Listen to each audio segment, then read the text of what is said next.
Remember, brothers and sisters, that Shaitan is very much invested in ruining the salah of a believer. In fact, he has an obsession with this, because he was one who was invited to pray to Allah in the beginning of time, and he refused, and he regrets this. But arrogance is preventing him from apologizing, and he will not apologize. And so Jahannam will be his home, as Allah has told us. And that's why he is immensely bothered at those who stand up to Allah and do what he knows he should have done all those years ago. And that is bow and prostrate to Allah.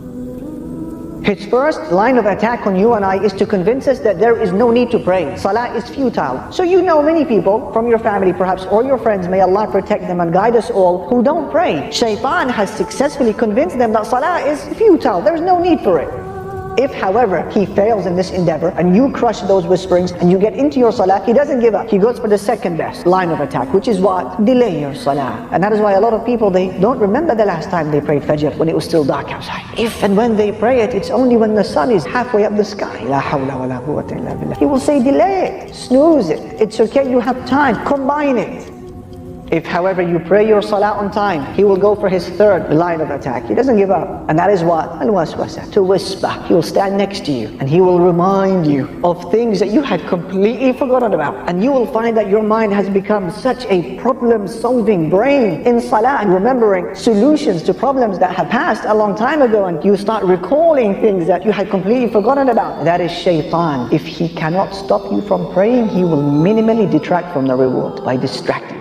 And that is why Imam Ibn al-Qayyim rahimahullah, he said in his book Talbis to Iblis, he said, when a person stands up to pray before Allah subhanahu wa ta'ala, Shaitan is overcome with a huge amount of jealousy, because you have just now stood in the greatest of all stations before Allah, and the nearest that you can be before Him, and it is the station that causes Shaitan most pain and most anger, and so he endeavors to ruin your standing before Allah subhanahu wa ta'ala.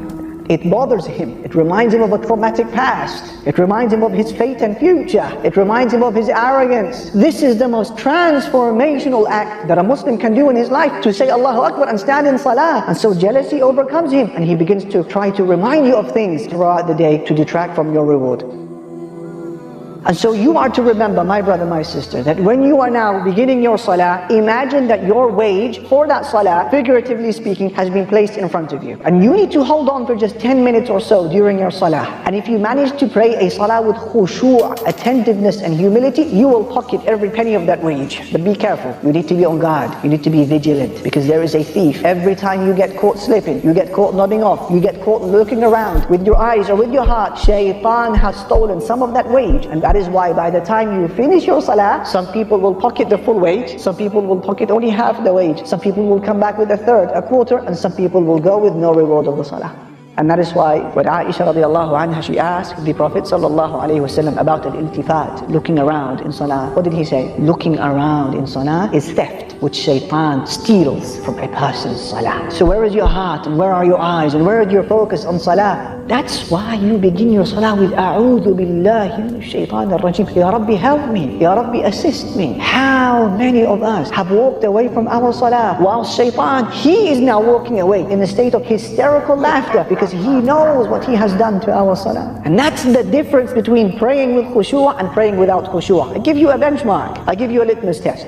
A person who prays without khushu', he remembers in his or her salah the things that they had forgotten about before the salah. Whereas the one who prays with khushu', by the time they finish their prayer, they had forgotten about what they were doing before they started the salah. Allahu Akbar. And that is why Ibn al-Qayyim, he speaks about those who are affected so much with the whispering of Shaitan, and they don't fight him off, and they don't think about A'udhu billahi minash shaitan ar-rajim, I seek refuge in Allah from Shaitan. Ibn al-Qayyim, he said, this person comes into salah, and then he walks out of the salah carrying the same sins, the same burdens, the same crimes that he had walked into salah with. None of them were lifted and removed through the salah. He said, the people who benefit from salah, the people who have their sins erased, the people who have the lifting of their burdens, are ones who pray salah with khushu'. They carry out its right, and they offer Allah Almighty an attentive heart. These are the people who experience a khiffah, a lightness during their salah, and they experience the lifting of a burden when they finish their prayer. He said, till people will hope, or till people will wish that they had not departed from their salah. Have you experienced that before? May Allah subhanahu wa ta'ala allow us to experience the essence of salah. This is is why you begin your salah with A'udhu billahi minash shaitanir rajim. You're saying, Ya Rabbi, I can't do this on my own. Control him for me, oh Allah. I can't. Assist me. Keep him at bay. And that's what you do. When there is someone that you can't handle for whatever deficiency or weakness you have, you go to the owner. You go to the very top. You say, please restrain them. I can't take them out myself.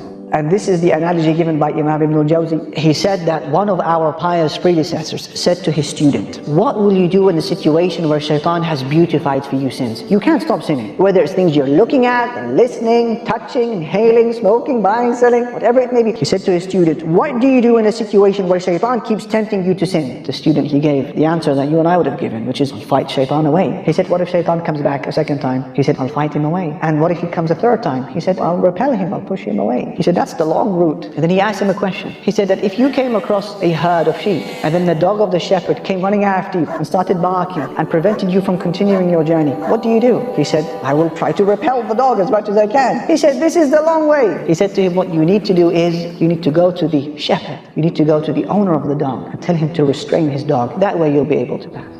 Do you see what he's saying? You've got to go right to the top. You've got to speak to the owner. Who's the owner? Of not just Iblis, all of creation, the angels, the jinn, the humans, the beasts, the creatures, the heavens and the earth. That is Allah, al-Malik, Rabbul Alameen. Go to the very top. Complain to him, Ya Rabb, help me restrain this creature from when I begin my salah until I complete it. That is what you are doing when you say, A'udhu billahi minash shaitanir rajim. Feel the ubudiyyah, experience your servitude to Allah and your poverty and your bankruptcy and your need to Him as you say, A'udhu billahi. I can't, oh Allah.